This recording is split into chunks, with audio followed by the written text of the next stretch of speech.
Jim's family had called the police to report him missing. This is my dad's property, Jim Whitaker. Okay. We haven't been able to communicate with him for 20-some days. Dad realizes cops discover his horrifying secret. He's not in his house. I think something's happened to him. There's other people in here when we got here. They left about as soon as we got here. They didn't give us no answers on where he was. The other people? Was these the other people that was there? That's the same house? The thing is, I know my son. He's never done this. 56 years old. He's never just disappeared. Right. Jim's mother said she'd last talked to him at the beginning of the month, around the 4th of July. They frequently spoke and had made plans to check in with each other the next day. But Jim never answered the phone again. While it was clear Jim was missing, police were likely alarmed to see that Mike and Melody had also vanished. The nature of their relationship, along with the reason they decided to suddenly depart, raised more than a few questions. Jim's family had actually seen Mike acting suspiciously earlier, just after the deputies who responded to the reports of gunshots left. He had a 50-pound bag of dog food in one hand, a live dog, a chainsaw, and reached over and grabbed 5 arrows off of that thing that's out there and a pair of gloves. Those were not the only items missing from the house. Some of Jim's things were missing too, including a firearm, a crossbow, and 2 TVs. It's possible that he just took his personal possessions right here in this area. It's very unlikely. He has struggled to keep this house for years. I understand that. I'm just saying it's a possibility. It's a possibility. Okay. But he would have done that when my mom died, not now, just all of a sudden. Okay. Still trying to figure out exactly when Jim went missing, police also spoke with his friend Keith. While he provided interesting information, the story got even more bizarre. Keith claimed that Mike had showed him a strange note, allegedly written by Jim back on July 12th, 13 days earlier.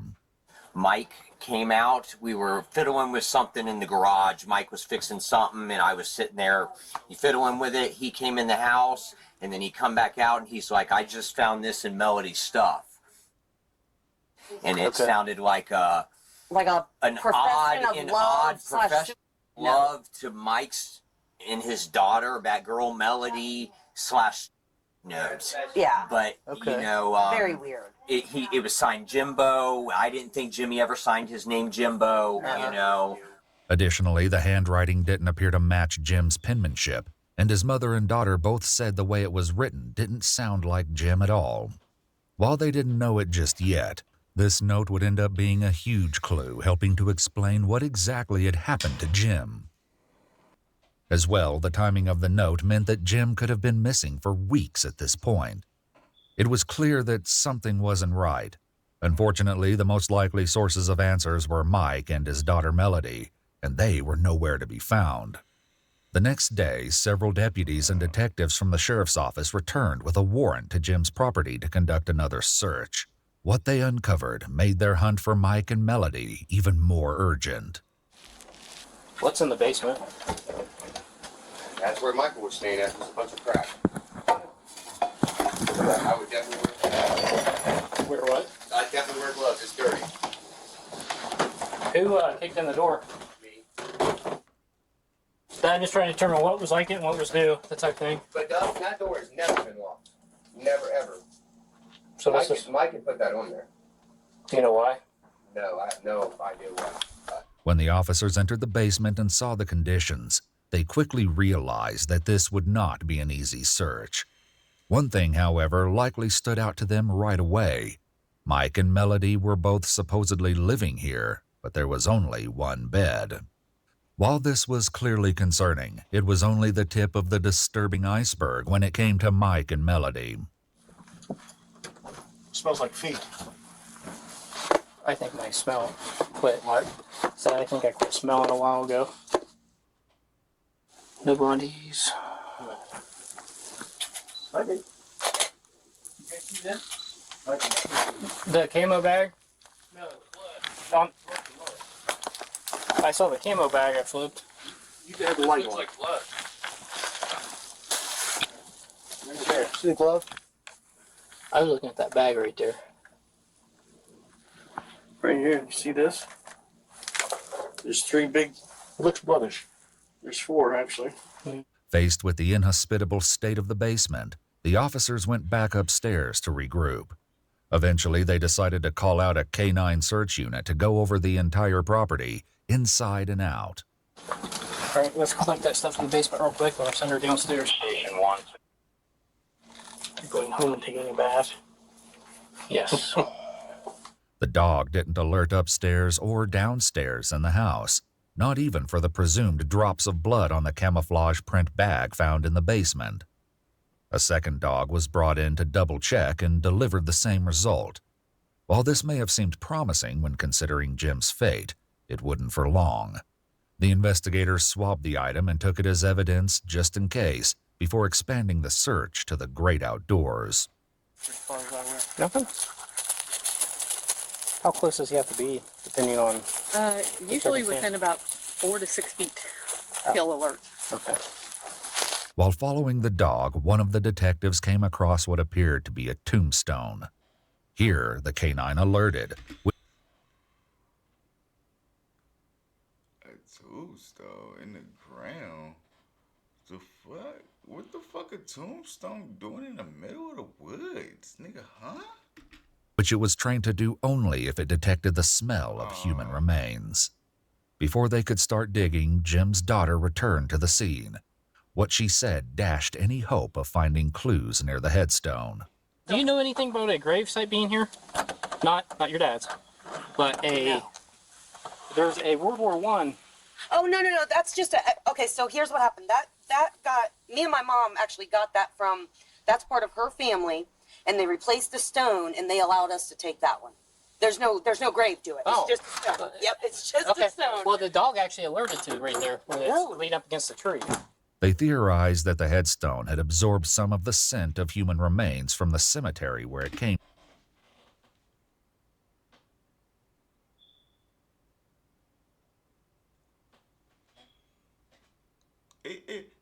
They only 9 minutes in, and it can't just be a body just like right there, you feel me? But like, what the fuck? What's the odds of it actually being a body right there? From, resulting in a false alert. While it was good news that they hadn't found a body, it was also troubling because they still had no leads about what happened to Jim. Only later would they realize they had overlooked a crucial source of evidence. Still, a promising lead turned up. On a property just a few miles down the road, the investigator stopped by to chat with a man named Kenny who knew both Mike and Jim. Sheriff's Office, how are you? Look for Mike. Huh? Michael Dixon. What about him? Looking for him. He ain't seen him for a couple days. Sure about that? Positive. All right, well, because his car's right there. I know it is. So let's not do something silly if you're not telling the truth. Oh, I'm telling the truth. Okay, so when did he drop his car off? I guess last night, but I wasn't here. My girlfriend was here then. Okay, can I get a look at it? Oh, I don't care. All right. When you shop with the Shipped app, turn everyday moments into memories. Shipped, delight in every delivery.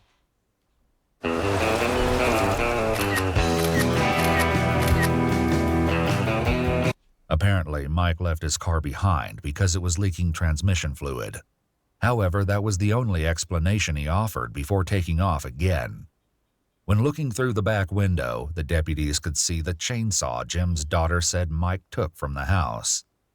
Mike's mom and stepdad, Denise and Frank Specie, lived just down the street from where Mike had left his car.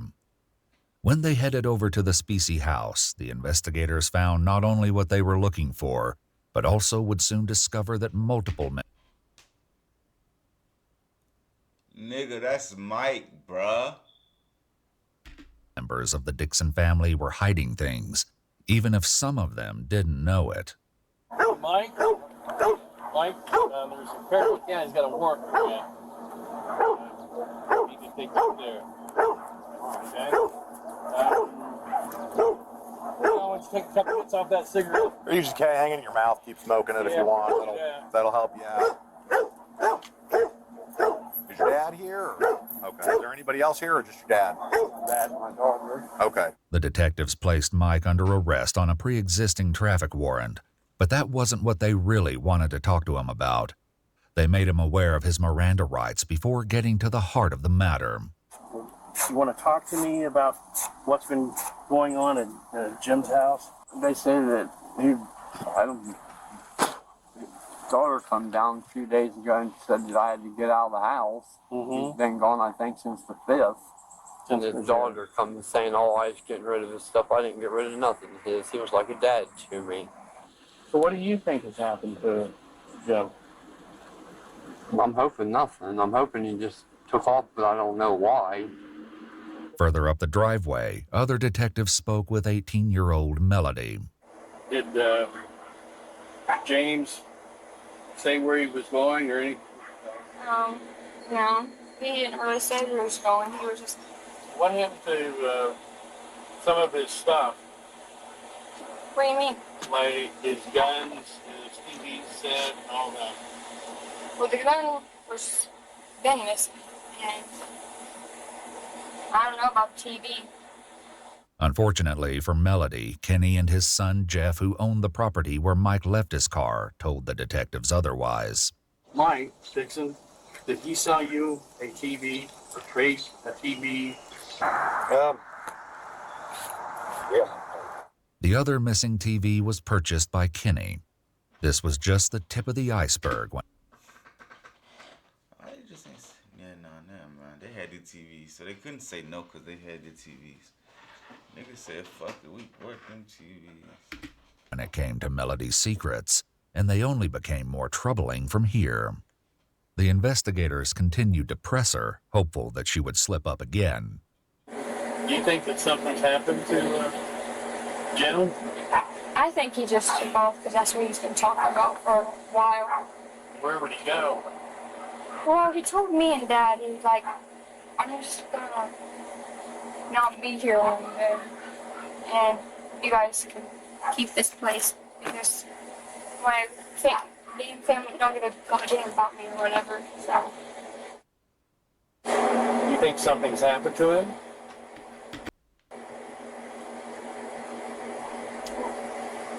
I don't really know because last time I've seen him was 4th, 5th. Melody was talking to police on the 27th, meaning that Jim had been missing for around 23 days at this point. Melody said that prior to living with Jim and her father, Mike, she'd been in foster care and was specifically not supposed to be in contact with her father. The reason for this was stomach churning, as investigators would find out. But for now, police focused on what they knew and the note Jim supposedly left. Did you and Jim have a relationship? No? He wanted one. You wanted one? And then when I told him no, he went berserk, and that's what that letter was about. This topic would come up again later. Currently, the detectives probably noticed that despite the dire situation, Melody's priority was clearly not the missing Jim, but her father, Mike. Is he going to jail? Mike? Because there's a warrant for him. Mike was transported to the sheriff's office, where the detectives continued to question him about Jim's whereabouts. But Jim had talked about in the past. Was there anything to indicate that he was going to, that his depression had reached a limit on that day? I didn't think so. Didn't think so? But I mean, if he was to basically, why would he take a TV? Yeah. While they'd already found the TVs Mike sold to Kenny and Jeff, investigators also tracked down more of Jim's missing property. A firearm matching the description of Jim's favorite rifle was sold on July 6th to an acquaintance of Mike's named Tommy, but he resold it 2 days later. Investigators were able to track it down and collected it as evidence. When chatting with the detectives, Tommy revealed more than just the location of the rifle. He also shared some concerning information about Jim and Mike's odd relationship. Because, see, Michael beat the shit out of that old man a bunch. Like, yeah, they got to fight a lot, man. That old man would get high on meth, because that old man was a meth head. And he'd get high on meth and stuff, and him and Michael would get into it, hot and heavy. I mean, he blacked Michael's eyes, and Michael blacked his eyes, too. I mean, it was like they was two fighting married couple. I swear to God, that's what you thought. The next day, when the deputies returned to ask Tommy a few follow-up questions, He had something else to add, this time sharing what Mike had apparently told him about his daughter Melody and Jim. He had said that he had caught his daughter and him in bed. I asked him. I saw my kids asked him right in my living room 2 days before you guys arrested him. I asked him if he did it. And here's his exact reaction when I asked him. He was like, no, man, I didn't do it like that. Like, eating, like, how you put that? You know when somebody's being sarcastic? Like, you know, like you can see in their voice and hear that, you know, he knows more than what he was saying. Everything Tommy shared was concerning, and investigators' suspicions only increased when they spoke to some of Jim's neighbors. He mentioned that he was going to kill Jimmy, I don't know how many times. So several times. And this was even before Melody showed up down here.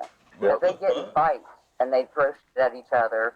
They get in fights, and the next thing you hear was a couple gunshots, and you have to wonder, okay, did somebody shoot somebody this time, really, for real? At the sheriff's office, the investigators shared similar concerns with Mike. I guess what makes it look strange for you, Mike, is that you guys continued to live there and never let anybody know that Jim was missing. I mean, why not call the sheriff's office and say, hey, this guy's left, the TV's missing, his gun's missing, and I haven't seen him for a few days.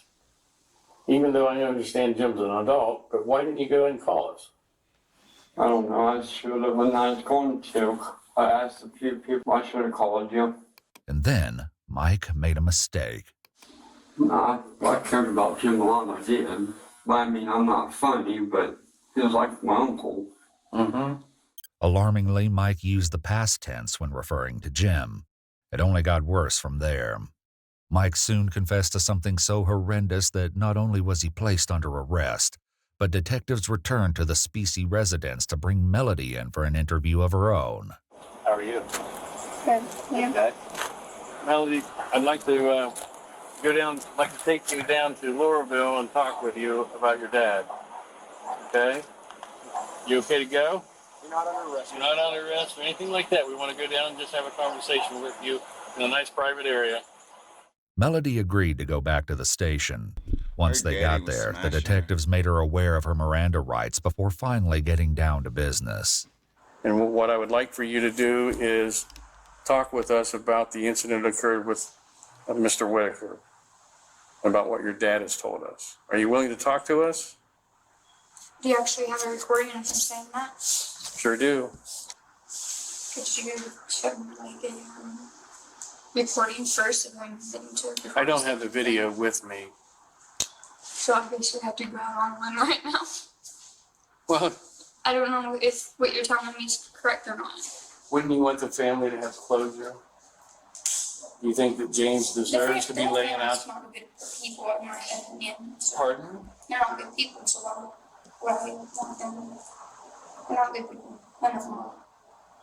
So you don't care about James? No, I don't say.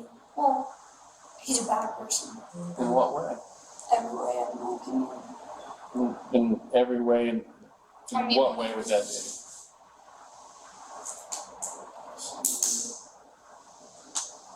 Dad was just trying to protect me. Why do you say James is a bad person? Yeah, because we got him from the house and told Dad he had to leave, but wasn't going to let me leave. He was screaming. I tried to get the F out, bro. I had an instruction, like really bad, so I grabbed him. And I was like, what the heck? And he screamed too loud, so he like, get that out. And once he go, I was like, well, let me leave then. And I took a hold away from him. Why didn't he want you to leave with your dad? Because he's sick. The investigators would return to the quandary of why Jim didn't want Melody to leave, and this discussion would reveal what could be the key to understanding this nightmare situation. So you guys were arguing. I need to hear that, okay? So he has hold of your wrist? This wasn't the full story. Melody was leaving out some of the most chilling pieces, but for now, detectives had no choice but to turn to Mike, who told them a similar story, resulting in his arrest. Not only that, but he also agreed to go back to the property and reconstruct the crime scene for police. I told him I was going down the stairs to get my gun, and I went and got my gun. Come up. Yep. That's when Melody was coming out of the thing. I could hear them scruffling a little bit. What were they saying anything to each other? No, I just heard her kind of like yelling, and supposedly she grabbed like his gun. She said all she remembers is looking down the barrel of it. I heard the safety on this gun click off, and that's when I shot mine. So Gene saw that your dad was pointing a gun at him? Hey, Cap. First nigga saying your daughter was wrestling with the gun. She was looking down the barrel of the gun, and you heard a nigga take the gun off safety. Bro, go ahead, bro. Not enough reaction time. You think he got Dan John? He didn't have enough reaction time to do anything? Is that what you're saying? I was like, not close, not really away. Couple feet away. Wasn't close enough that I was thinking tough a little bit away. I'm right here where I'm standing. Okay. And if he would be come forward towards me a little bit, no, that way, just right there. And if you would have turned like, if you would have been going to look like, yep, right like that. Right there. Right there? Yep, no, right just like that, exactly. And where did you hit him in his body? Right there where he's pointing towards his eye. The investigators had now confirmed that Jim was deceased, but the location of his body remained a mystery. The issue of motive would also come into question when police found evidence suggesting that there was something sickening going on behind closed doors. He only did what he did because of me. This, as it was later revealed, was probably true, but perhaps not for the reasons Melody was giving. He wasn't doing it because he's an evil person or whatever. I understand. He's just trying to protect you. Why you was touching you, though, girl? And I don't think he should get like maximum punishment or whatever, like everyone else is. You know, it's basically, it was my fault.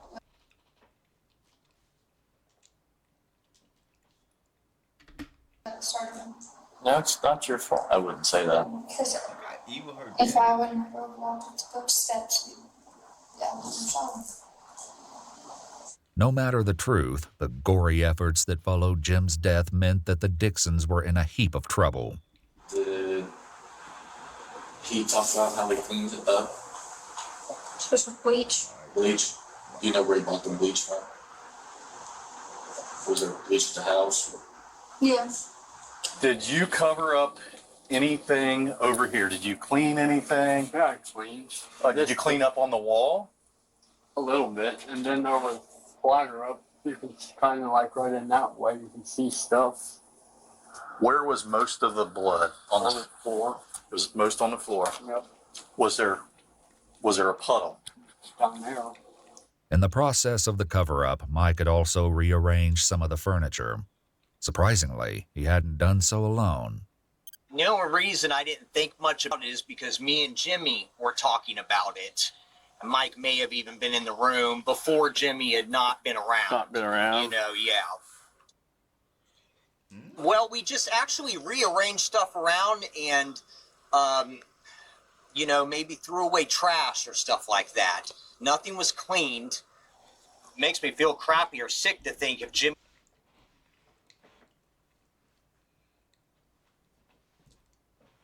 So he helped his friends. This sick. That's how, that sounds crazy, right? He was around in any way, shape, or form, you know, dead even or whatnot when I was up there. While Jim's friend Keith was nothing more than an unwitting accomplice, others were far more involved in the case than they let on. Back with Mike, the officers moved the refrigerator into its original position so Mike could continue his reconstruction of the scene.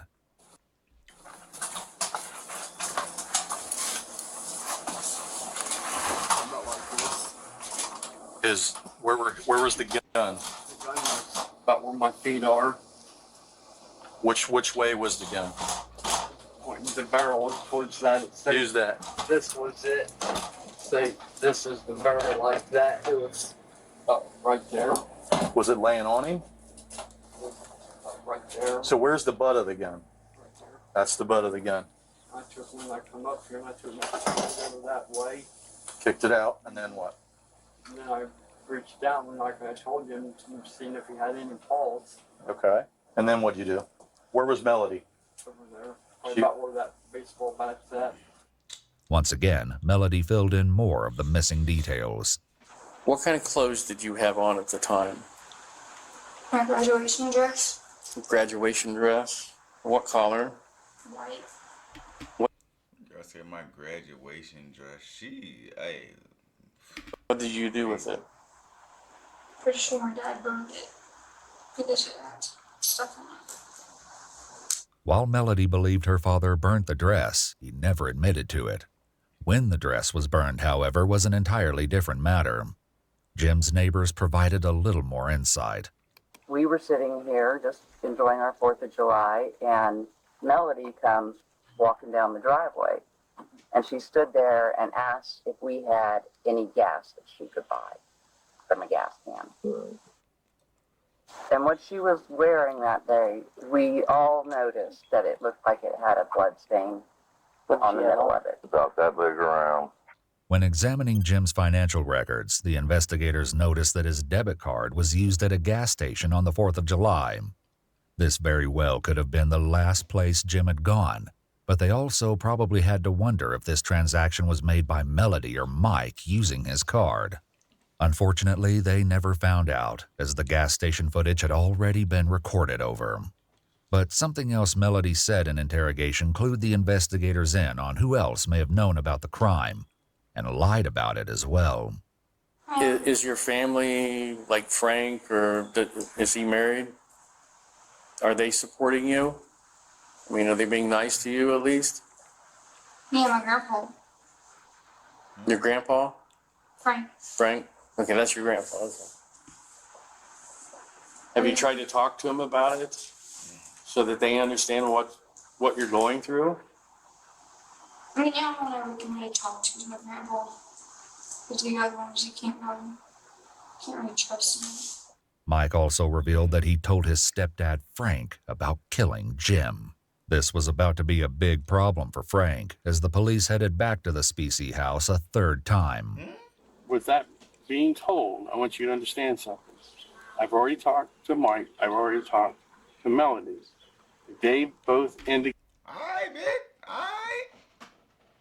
Just go see. I ain't asked for that information, nigga.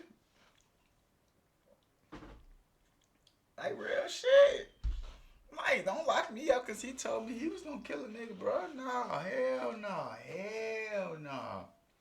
Oh, hell no. Indicated to be that they talked to you and told you of the involvement of James' Bro, death. I like, they just want somebody locked up with them. They is miserable, bro. No. I have no knowledge of none of that, sir. Damn, my chest hurts, sir. I just started tripping. Jimmy, if that's what you want to call him. When did he tell you this, and how did he tell you this? Was it right after it occurred, or a day or two afterwards? So when they come here, I thought he shot at him. I didn't know. You just said he shot him. Shot at. That's all. That's the way it was phrased to me. Okay, and he didn't say, "I killed him." No. He didn't say, No. "I buried him. I get rid of the body." No. Anything like that. No. But that's when I would have gotten a hold of somebody and found out what was going on, because I knew Jimmy years ago. Did he try to bring a weapon here? No. Any kind of gun at all? Handgun, long gun? Not that I've seen. Frank was granted a reprieve for now. But when police eventually got to the truth, Frank would be facing some serious consequences. Still, it didn't take long for those consequences to begin. Something else Melody shared had the potential to land the family back in hot water. What happened to Mike's gun? I don't know this information because. Did he give it to Frank? No. I don't even think he's allowed to have guns in the house because he has on disability or something. Melody was right. Mike didn't give the firearm to Frank. He gave it to someone else in the family. This meant it was time for a fourth visit to the Specie house. No, I had to give my job. Yes. What's your name, ma'am? I'm Tanisha. You're Tanisha? No, Denise. Denise. Oh, I was just saying, Tanisha is an odd name. Different name. What was I didn't know the grandma had the gun though. You feel me? Like what the fuck? was in the house, Denise? My husband. That's my Frank. son. Is that John. John? John, he's in the shower. Okay. Can you have Frank come out as well? And I want to talk to you two just for a second, and then get you apprised of what we're doing here. By this point, Frank likely knew what was coming. How about Yes. this? Yeah. Here's what's happening right now. We are here for a search warrant of your residence. Come on, Frank. Frank, I ain't trying to give no advice or no shit like that, but I'm just saying, like, I'm just going by what I'm hearing. Frank should have buried that bitch. Frank had all the time in the world to, like, really low-key bury that bitch 20 feet underground. Like, all he had to do was make the deepest single hole, like. Okay. Officers make everyone come outside so they can speak with them. Mike's mother, Denise, was visibly distraught. I just found out about this yesterday. I had a phone call. Well, we've got a lot of explaining to do to you and all that stuff, but like I said, there's a process we have to follow, all right? She only became more upset when one of the officers tried to read her Miranda rights. I ain't never been through anything like this. Okay. Listen, this is nothing, this isn't you, you know? Okay? Okay. Oh, she about to pass out. Meanwhile, once Mike's brother John was out of the shower, the deputies took him aside and advised him of his Miranda rights, even though he wasn't under arrest. Essentially, there's only one question that I really need to ask you. Gun. Correct. Where is that gun at? Get it out of my trunk. It's in your trunk? Yes, sir. You know, the question is Michael brought you the gun. I bought the gun from my brother before any of this ever happened. He kept asking me to borrow it. He wanted to go hunting with it. And then he showed back up with it that morning. I didn't know yet. Good story, brother. He just showed up with it. Here's your gun back. The suspected murder weapon was exactly where John said it was. John had something else to share, besides the location of the weapon. This has been brewing. Jimmy and Michael have been threatening to shoot each other for 2 years. The reason why things had escalated now, rather than any other time, was nothing short of scandalous. Did Michael tell you that he shot and killed Jimmy? No, he did not personally tell me. He did not. He didn't personally tell you, but did anybody in the second hand tell you? I am willing to plead the fifth on that. John chose to plead the fifth. He did not get in any legal trouble. In addition to sorting out who knew what about the crime, police still needed to locate Jim's body and try to work out the true motive for his death. Both tasks would be far trickier than anyone bargained for. What happened then with James' body? I wasn't part of that. My dad made me go downstairs and go to bed. So he told you to go downstairs? Well, he and walked me up downstairs because I was like shocked. Then he kept screaming my name, but I wouldn't move. And that's when he grabbed me and brought me downstairs and like helped me in bed and told me, he's like, stay down here for a little while, and I fell asleep. Mike provided first-hand horrific details of what happened next. He was right here. I took and I slid his head over this way. I put the sled right here beside him, took and rolled him over, got a hold of the sled, put it here and rolled him over onto it, and rolled him out the door. The sled Mike used was a deer sled, frequently used by hunters to haul heavy game home. The story only got grislier from there. So when you woke up, was all the blood and everything cleaned up? It was already gone? So you didn't know where any of that stuff went to? He said he burned it. Did you ask him, or did he just tell you? But he told me the night before that he was going to go take care of everything and burn it. You never actually witnessed how the body was dragged out of the home? She trying to play victim, bro. Bitch, you the one that went to go get the gas. Like, what the hell? How it was removed or anything No, like because he that? didn't want me to know. He didn't want me He didn't want you to watch. he knew once he pulled the trigger that he did that. And he shouldn't have done it. While Melody and Mike both insisted that she didn't help clean up the crime scene, police likely found it hard to believe that Mike could have pulled off the entire cover-up without help. Melody was also in trouble for lying to the police when they first asked her if she knew what happened to Jim. As a result, she was placed under arrest for obstruction of justice. While Mike was doing his walkthrough and reconstruction of the crime, Melody was also brought over from the jail to do her own on-site interview. While there, she saw her father for the first time since his arrest. Give me a kiss. Tell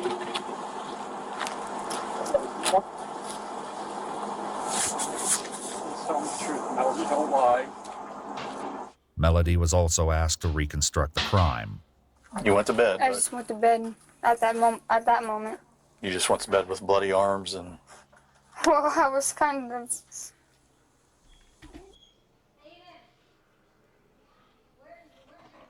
She's a motherfucking liar. I hadn't went to bed in a very long time, days, and when I came down here, I just basically passed out. However, this wasn't the only thing they wanted to ask her about, as police were still trying to piece together the real motive. Had there been anything going on between you and Jimmy? No. No. I need to know. Nothing. No, he wanted something, but I told him no, and he got mad about it, and I told. When was that? Oh, basically the entire time I've been here. So the entire time, He's like, he'd been hitting on you, wanting you to do things with him, yeah. and you never did. Mm-hmm. What Yeah. about anything between you and your dad? Nothing at all? No. As odd as this line of questioning may sound, there was a very good reason investigators were asking.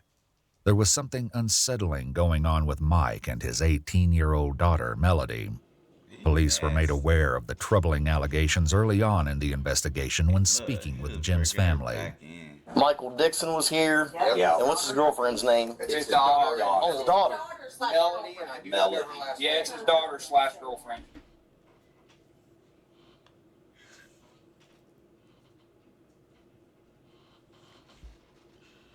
He one of them niggas that he don't want nobody to date his daughter. Like he's disgusting, bruh. Like, what the fuck? Police had also spoken to Melody's mother, Brandy, and what she shared added an upsetting layer to the case. Brandy explained the reason that Melody had been put in foster care and was not supposed to be in contact with her father. The Children's Services decided not to let Melody go back out because they think there was a possibility he made out with his own daughter. So they kept her in foster care. When she came up here and started visiting me, she wanted to see her dad, but nobody could stop her because she was 18. She started seeing her dad, but I don't know the things he said to her or whatever, but he got her back on drugs again, like meth and all that crap. Brandy said that there were multiple previous CPS reports detailing an ongoing struggle to keep Mike and Melody apart, but this is unconfirmed.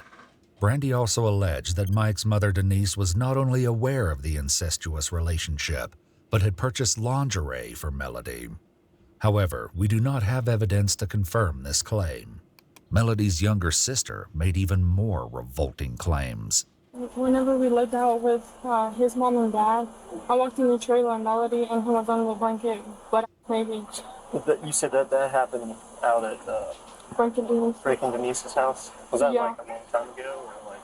No, it wasn't. It hasn't even been a year yet. This September's going to be a year. They would always hold hands and all this. And he tried to hold my hand. He was like, "Come on, baby girl, you can hold my hand." I said, "No, do you want me to beat the f*** out of you?" That's just nasty. I'm not like 2 years old. I'm actually glad he's in jail. He needs to die in jail with all the that he's done. Horrifically, Brandy and Melody's sister would not be the only ones to share troubling information with the police. Keith, the Whitaker family friend who had unknowingly helped Mike rearrange the crime scene, told the police that he had tried to convince Jim to kick Mike and Melody out, as he suspected they were having an incestuous affair. He told police that on multiple occasions while he was over, Mike and Melody would go downstairs together, and he would hear sounds of intimacy shortly thereafter. On one occasion, he said Melody invited him to stick around so they could have some fun, which sent Mike into such a rage that he grabbed a weapon and shot it out the back door several times. With the possibility of an illicit father-daughter relationship now in the mix, the investigator... Ew, look at them. They sick in the head, bruh. What do she see in her daddy?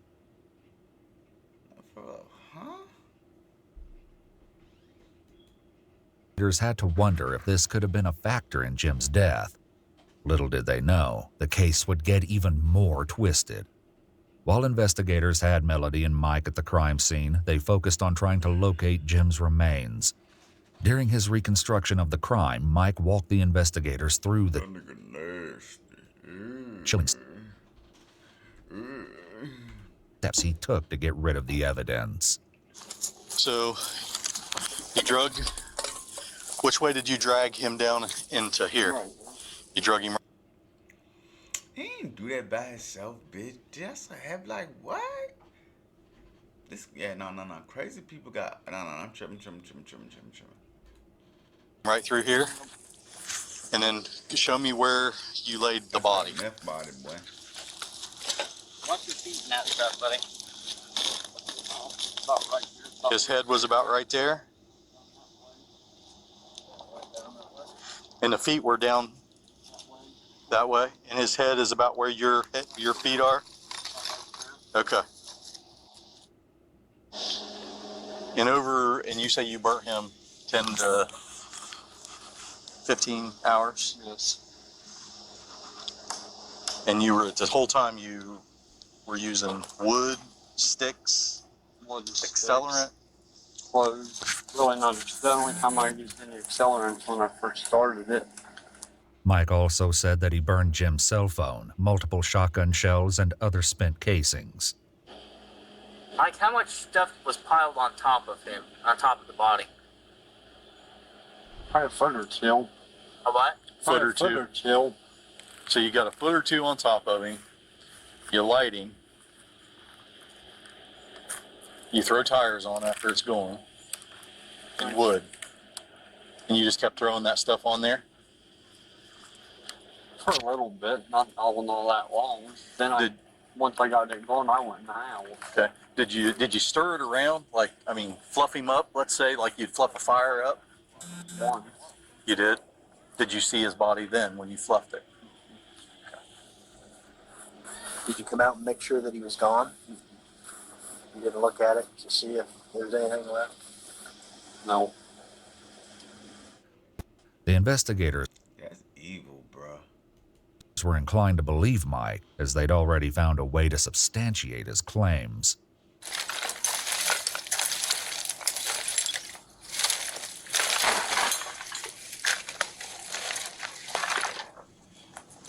Let me see that. That's something. Oh, it appears to be a skull cap. Huh? Yep. Is that hair right there? There's more of that rope type it up. That looks more like hair. Up down there? Right, yep. Looks like it. Landry. There's some more. The initial investigators and the K-9 units had passed over this very burn pit without alerting. Along with the bone shards, the investigators also found a bone with what looked to be medically implanted scaffolding. Jim's doctor confirmed that the device could be consistent with the spine surgery Jim had years ago. But it still wasn't over. According to Mike, there was another place that needed to be searched for the rest of Jim's remains. Just a few days after Mike and Melody were arrested, the sheriff's department decided to pay Mike's stepfather, Frank, another visit. All right, so this is what's happening. Again? I have a warrant for your arrest. What? Okay, for obstruction of justice, okay, during the investigation, okay? What? All right, so I'm going to place you under arrest right now, okay? I need you to turn around, put your hands behind your back. Frank was cooperative, but Denise wasn't shy about expressing her displeasure. This sucks. While Frank was in jail, the lead detectives, along with the prosecutor, once again tried to convince him to share what he knew about the case. What he revealed was appalling. There's conversations that I know you had with Michael, with Melody present, especially when it came to destroying the teeth. Frank insisted he didn't know anything until they showed him a video clip of him mentioning this to an officer, at which point he magically remembered. Why did he tell you that he destroyed the teeth? How did that come out? He just come out and said it because he seemed like he really got into it. He just seemed like it was weird because he seemed like he enjoyed it. And I'm like, you enjoyed something like that? I need to understand how he got from Jimmy's gone to describing in detail to the point where you think he enjoys destroying human teeth, because that's a big jump. And you've given me no detail here. Did he say whether or not Jimmy was dead when he knocked the teeth out? Yeah, he said he was gone. That's what I kept saying. He was gone. He didn't say nothing about him being dead. He's gone. After learning this, the detectives brought Mike back out for another walkthrough and enlisted his help to find what might remain of the teeth and the jawbone he said was kept with it. What was it in again? A bull. Yeah, that nigga jawbone with his teeth in it, bro. Bro, that nigga had that nigga jawbone with that nigga teeth in it, bro.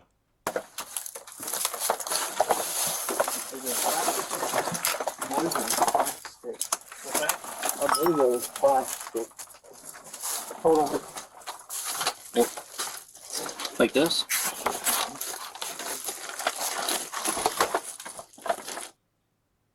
You underneath this shelf or underneath here? Underneath right there. Could it be anywhere else?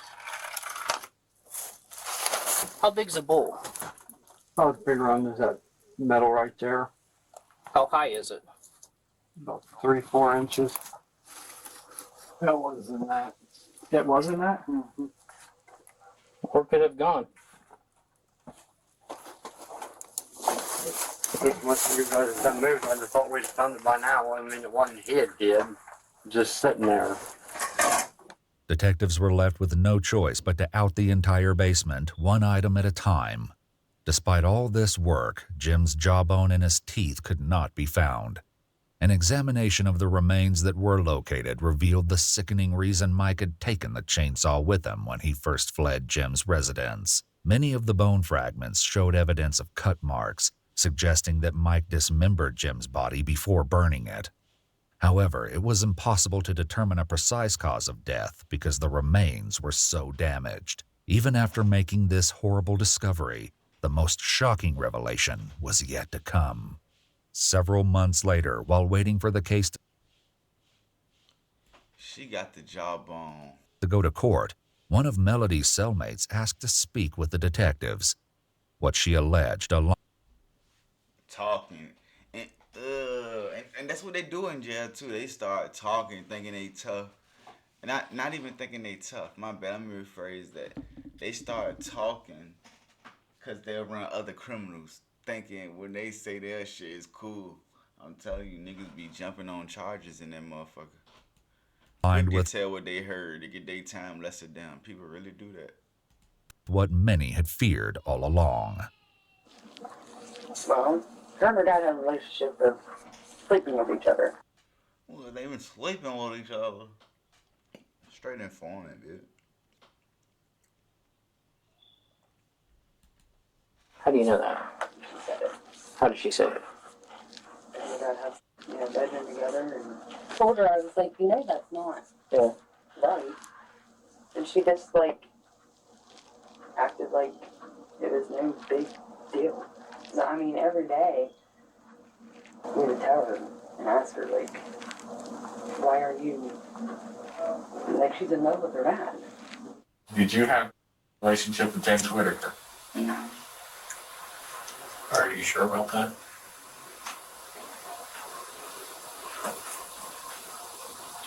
Yeah. Did you guys ever kiss? No. Not even a kiss. Contrary to this, another woman incarcerated with Melody claimed she'd heard the exact opposite about Melody and Jim. Did she ever talk about any kind of relationship with him? Yeah.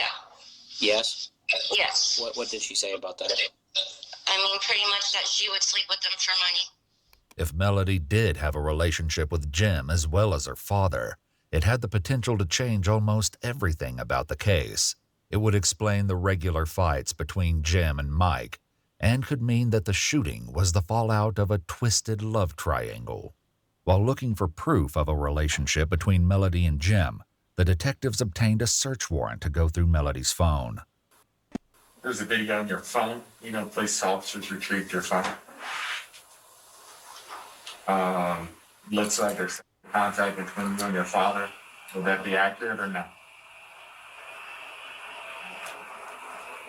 Yes. How long had you had a relationship with Michael? When the first time it happened was when I got taken out of mom's custody and put in grandma's Well, her custody. daddy ugly as Back hell. in Like, why she into him? 2017. Melody claimed to be on meth each time she had relations with her father. How many times did that happen? The meth using or? With Michael. When I was 16, like between 4 and 6 times. Disturbingly, this had taken place at the Specie house, while Melody and Mike were living with Frank and Denise, parents. As Melody's confession continued, it only became more upsetting. And how many times after that did it happen when you weren't at your grandmother's? Like, did that start to happen when you started to live with him and James? Yeah. About how many times? I don't know more than I can count. For like years of my life, whenever you try to say no, and then like men are on top of you and you can't push them off, and then whenever I would tell my dad no, he would stop and he would respect that. So that's why I thought it was okay, because he would always stop. I said no. You realize it wasn't okay? You know that now? You also realize it wasn't your fault? Because it wasn't, okay? It was not okay. It wasn't your fault. He's a grown-ass man and you know better. In 2021, Michael Dixon was sentenced to life in prison for murder, along with 3 years for tampering with evidence and 16 and a half years for engaging in corrupt acts. He will not be eligible for parole until 2070, at which point he would be 91 years old. Melody, meanwhile, was convicted on 2 counts of obstruction of justice and 3 counts of tampering with evidence. She was sentenced to 9 years in prison and will be eligible for release in 2029. Finally, Frank was convicted on 1 count of obstructing justice. He received credit for time served and 5 years on probation. Despite these convictions, we still don't know the full truth about why Mike killed Jim or the exact date of Jim's death. These factors will remain a mystery until either Mike or Melody reveal these final secrets. Do you know anything about... Damn, there's a lot more to that, man. I'm gonna go ahead and wrap this one up, man. Y'all go ahead and like, comment, and subscribe. Y'all have a blessed night. I'll see y'all on the next video. Y'all have a blessed day. See y'all on the next video.